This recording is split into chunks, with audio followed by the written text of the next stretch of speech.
ఓరి బాబు, ఈ వార్త చూసారా?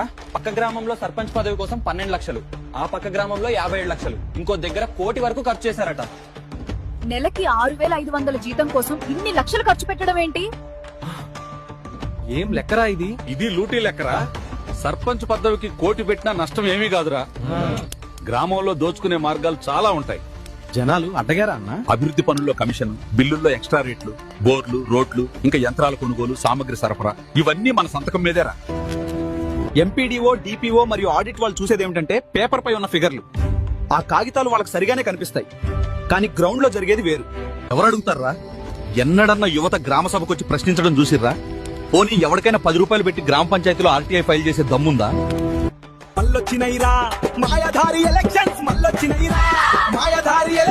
రైట్ టు ఇన్ఫర్మేషన్ ప్రకారం మన గ్రామానికి వచ్చిన డబ్బు ఎంత, ఏ పని మీద ఖర్చు చేశారు, అన్ని వివరాలు ఒక్క ఆర్టీఐ వేస్తే మీ చేతిలోకి వస్తాయి. యువత గ్రామ సభకెళ్లి వాళ్ళను ప్రశ్నించండి. పనుల వివరాలు, బిల్లులు, పనుల నాణ్యత ఇవన్నీ ప్రజల ముందు మాట్లాడాలి. ఎవరైనా తప్పు చేస్తే ఆధారాలతో ఏసీబీకి కంప్లైంట్ ఇవ్వండి. కలెక్టర్ కి ఫిర్యాదిస్తే సర్పంచ్ పదవి నుండి తొలగించబడతాడు.